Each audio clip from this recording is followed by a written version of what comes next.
Good morning, Little Masters, and welcome back to today's Tolkien Times, a Prancing Pony podcast production. I'm the Man of the West. Let's keep week 73 going with yet another Word Nerd Wednesday. Now, this has been a really fun series so far. I've been mixing it up a bit for Word Nerd Wednesdays. Instead of choosing words from each of the readings, I've been choosing to bring all 8 weeks together in a single theme, the names of the Valar and Maiar. Now, we have finally finished looking at the names of all of both the lords and the queens of the Valar, and even Melkor. Today, we'll look at the names of some of the more interesting Maiar. Let's start with a passage in Valaquenta that names a few of them. With the Valar came other spirits whose being also began before the world, of the same order as the Valar, but of less degree. These are the Maiar, the people of the Valar, and their servants and helpers. Their number is not known to the elves, and few have names in any of the tongues of the children of Iluvatar. For though it is otherwise in Aman, in Middle-earth the Maiar have seldom appeared in form visible to elves and men. Chief among the Maiar of Valinor, whose names are remembered in the histories of the elder days, are Ilmare, the handmaid of Varda, and Eonwe, the banner-bearer and herald of Manwë, whose might in arms is surpassed by none in Arda. But of all the Maiar, Osse and Uinen are best known to the children of Iluvatar. So that's where we'll start, with those Maiar whose names are remembered in the First Age histories: Ilmare, Eonwe, Osse, and Uinen. Now, it's funny that the text here leads with Ilmare's name as one of those that is remembered in the histories of the elder days, because this is literally the only place her name is mentioned, aside from the appendix, where we get a glimpse at the etymology of her name. And since this is Word Nerd Wednesday, I suppose that is just fine. There we read that the ilm element in her name is a stem that also shows up in words like ilmen and ilmaren. Ilmen is home to the stars. It literally means place of starlight. And that's the part of Arda's atmosphere where the sun, moon, and stars are, and where flesh cannot survive unaided. Ilmaren is mansion of the high airs. That's the place where Manwë and Varda live on top of Oyolosse. So while the full meaning of her name is unclear, it would at least appear to be related to Ilma, a Quenya word for starlight. Even though the usual word for starlight is Silme, you can certainly hear that they're related. Now, while in the earliest versions of the Book of Lost Tales, she was Erinti, the daughter of Manwë and Varda, she eventually became Ilmare while still being their daughter. And finally, in the latest revisions of the 50s and 60s, when he got rid of this idea of the Valar having children, she became Varda's handmaiden instead. And now we move on to the guy that even the Valar don't want to fight, Manwë's banner-bearer and herald, Eonwe.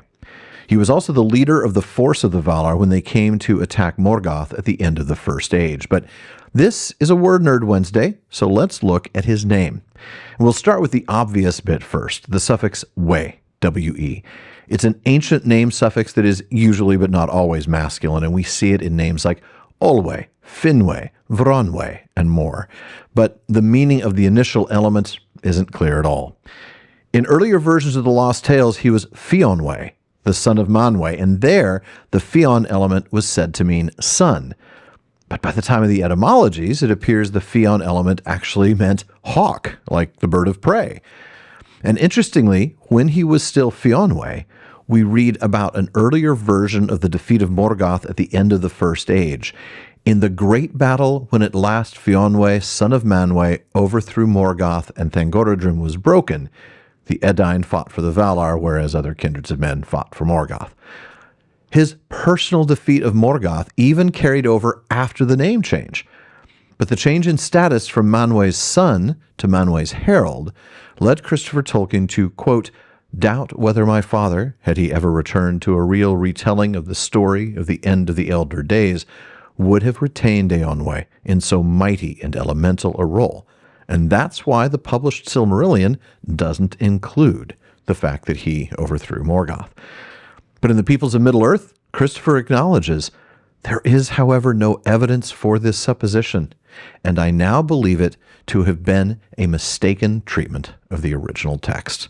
So now your headcanon can be that Eonwe is the one who came in, kicked Morgoth's butt in the breaking of Thangorodrim, at the end of the First Age. But of course, that's only tangentially related to his name, so let's move on to the other two listed here, Osse and Uinen. Now, the text does give us a little bit on both of these two, so let's read once more from the Valaquenta. Osse is a vassal of Ulmo, and he is master of the seas that wash the shores of Middle-earth. He does not go in the deeps, but loves the coasts and the isles, and rejoices in the winds of Manwë. For in storm he delights, and laughs amid the roaring of the waves. His spouse is Uinen, the lady of the seas, whose hair lies spread through all waters under sky. All creatures she loves that live in the salt streams, and all weeds that grow there. To her mariners cry, for she can lay calm upon the waves, restraining the wildness of Osse. The Númenóreans lived long in her protection, and held her in reverence equal to the Valar. Now, you may also remember that Melkor tried to bring Osse into his fold, even promising him Ulmo's realm if he served him. Osse fell for it. He brought destruction in obedience to Melkor, but then Uinen restrained him, brought him to Ulmo, and he was forgiven and became obedient again. He's still a little violent, the sea still rages, so the text reminds us that seafarers may love him, but they do not trust him. Now, like a few others in this series, his name is said to be a Quenya derivation of his Valaran name, Oshai, spuming, foaming. And while his name was unchanged, the earliest lost tales have his name derived from a root related to the sea, and then later, in the etymologies, from a primitive root gos, meaning dread. But then, in Parma El Delambaron 17, of course, where else, in a list of roots that he wrote in 1959 and 1960, Tolkien decided that he was deriving Osse from an otherwise unattested root, os, making a hissing or foaming noise. There you have it. Now, Uinen's name has a similarly confusing development, though the official meaning is unclear, and her name is likely an adaptation of her Valaran name. Still, if we go back to the earliest versions, her name was Uin, with a similar word meaning mermaid appearing in the Quenya lexicon. Then it was Uinen, and then Uinen. And in the 1930s drafts of the Silmarillion, her name was said to derive from a root ui, meaning seaweed, and then the familiar root nen, water, which we've seen often. It was only in that 1959-1960 essay on Quendi and Eldar that Tolkien landed on the idea that her name was simply derived from her Valaran name instead. And folks, that is it for today's Word Nerd Wednesday. Come back next week as we wander the wide, wild, wonderful world of words weekly on Wednesdays. And if there is a word you want to know more about, please let me know by emailing barlaman@theprancingponypodcast.com.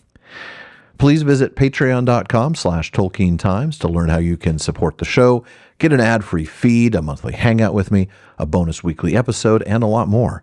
And then join me again tomorrow on today's Tolkien Times for Third Age Thursday.